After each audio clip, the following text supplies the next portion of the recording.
Hello friends, வணக்கம். Welcome back to my channel. இன்றைக்கி நம்ம பார்க்க இருக்கிற பதிவு வாராகி அம்மனை பற்றிய ஒரு சிறப்பான பதிவு.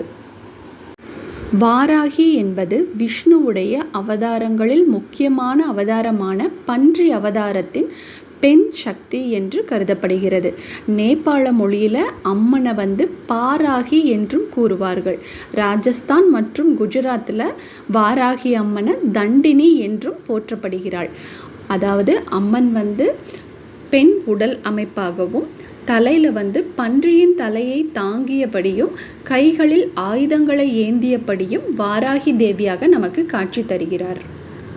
லலிதா திரிபுர சுந்தரியின் படை தளபதியாக விளங்கியவர் வாராகி தேவி. வாராகி தேவி பெண் தெய்வங்களின் சக்தி தெய்வமாக வைத்து போற்றப்படுகிறவர். சமீப காலங்களில் யூடியூப்பில் நிறைய சேனல்ஸில் நிறைய பதிவுகளில் வாராகி தேவியை பற்றி நீங்கள் நிறைய சிறப்பு பதிவுகள் பார்த்துருப்பீங்க. இந்த பதிவில் வாராகி தேவியை பற்றி மேலும் சில சிறப்பான விஷயங்களை நீங்கள் பார்த்து தெரிஞ்சுக்கலாம். எல்லா தெய்வங்களையுமே நம்ம எல்லா நாட்களிலுமே வழிபடுவது ரொம்ப சிறப்பு. இந்த நாட்கள் அப்படின்னு சொல்லி குறிப்பிட்டு இல்லாமல் எல்லா நாட்களிலுமே நம்மளுடைய மனதில் அந்த தெய்வத்தை பற்றி நினச்சி நமக்கு தேவையான விஷயங்களை மனதார வேண்டிக் கொள்வது நம்மளுடைய மரபு இல்லையா? ஆனால் ஒரு சில நாட்கள் அப்படிங்கும்போது அவங்களுடைய சக்தி அதிகமாகவும் அந்த ஒரு அதிர்வலைகள் நமக்கு மிக எளிதாகவும் கிடைக்கும். அப்படிங்கிறதுனால தான் ஒரு சில தெய்வங்களை இந்த நாட்களில் வழிபடுங்க அப்படின்னு சொல்கிறாங்க. அப்படி பார்க்கும்போது நம்முடைய அன்னைய வளர்பிறை மற்றும் தேய்பிறை பஞ்சமி இந்த நாட்களில் வழிபடுவது ரொம்பவே சிறப்பு. அதிலும் இரவில் வணங்கக்கூடிய தெய்வமாக வாராகி அம்மன் வீற்றிருக்கிறார். மாலை 6 மணிக்கு மேலே நீங்கள் விளக்கேற்றி வீடுகளில் வழிபாடு செய்யலாம். பல்வேறு புராணங்கள் குறிப்பாக சொல்லணும் அப்படின்னா மத்ஸ்ய புராணம், தேவி மகாமத்தியம், அதுக்கப்புறம் வாராக புராணம், இந்த மாதிரி நிறைய புராணங்களில் வாராகி தேவியோட போர் முறையை பற்றியும் அவர்களுடைய ஆயுதங்கள், அவங்க அமர்ந்து வர்ற வாகனங்களை பற்றியும் அவங்க எப்படி தோன்றினாங்க அப்படின்றத பற்றியும் வெவ்வேறு விதமாக விரிவாக சொல்லியிருக்காங்க. இந்த புராணங்களில் வாராகி தேவியை யமனுடன் ஒப்பிடுகிறார்கள். அதாவது யமனை போன்று எருமையின் மீது ஏறி கோலை கையில் வைத்து வலம் வருவதாக சொல்கிறாங்க. லலிதா சகஸ்ர நாமம் அப்படிங்கிறது அன்னையர்கள் நாம் வணங்கக்கூடிய தேவியர்களின் 1000 நாமங்களை உள்ளடக்கியது. இந்த நாமங்களில் வாராகி என்ற பெயரும் வருகிறது. பெண் தெய்வங்களுடைய சக்திகள் எல்லாம் பிரிந்து வாராகி போன்ற பல அவதாரங்களை எடுத்தனர். இந்த வாராகி ஒரு நபருடைய தொப்பிலில் வசிப்பதாகவும் மணிப்பூரா, சுவாதாஷ்டினம் மற்றும் மூலாதார சக்கரங்களை நம்முடைய உடம்பில் நிர்வகிப்பதாகவும் விவரிக்கப்படுகிறது. வாராகி தேவிக்கு 5 வடிவங்கள் இருப்பதாக கூறப்படுகிறது. ஸ்வப்ன வாராகி, சண்ட வாராகி, பைரவி வாராகி, கிரச்ச வாராகி மற்றும் மத்ஸ்ய வாராகி. புராண நூல்களில் வாராகி தேவியை எப்படி வழிபாடு பண்ணணும் அப்படின்ற ஒரு தந்திரத்தை நமக்கு சொல்லியிருக்காங்க. சூரிய அஸ்தமனத்திற்கு பிறகும் சூரிய உதயத்திற்கு முன்பும் வாராகியை வழிபட வேண்டும் அப்படின்றது. அதனால தான் நம்ம வாராகி தேவியை சூரிய அஸ்தமனத்திற்கு பிறகு வீடுகளில் வழிபாடுகள் பண்ணுறோம். இந்த நடைமுறைகள் கங்கை கரையில் உள்ள காலராத்திரி கோயிலில் கடைபிடிக்கப்படுகிறது. அங்கே இரவில் மட்டுமே வாராகி தேவிக்கு வழிபாடு இருக்கிறது. பகல் நேரங்களில் கோவில் மூடப்பட்டிருக்கும். நீங்கள் வாராகி தேவியோட கோயிலுக்கு செல்ல விருப்பப்படுறீங்க அப்படின்னா சூரிய அஸ்தமனத்திற்கு பிறகு போய் வழிபாடு செய்வது ரொம்ப ரொம்ப நல்லது.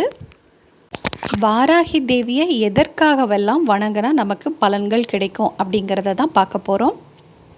நீண்ட ஆயுளுக்காகவும் வாராகி தேவியை நம்ம வணங்குவது நல்ல பலனை கொடுக்கும். ஏன்னா யம தர்மனுடன் ஒப்பிடக்கூடிய வாராகி தேவி நம்மளுடைய ஆயுளின் பலத்தை கூட்டுபவராகவும் இருப்பார். அதே போல் தேவி மகாமத்தியத்தில் 30 மந்திரங்களையும் எந்திரங்களையும் வைத்து வாராகியை வழிபட அவருடைய சித்திகளை நம்ம அடைய முடியும் அப்படின்னு சொல்கிறாங்க. வாராகி அம்மனுக்குரிய பிரத்யேக ஸ்தலங்கள் கோயில்கள் எங்கே இருக்குதுன்னு சொல்லி நம்ம பார்க்கலாம்.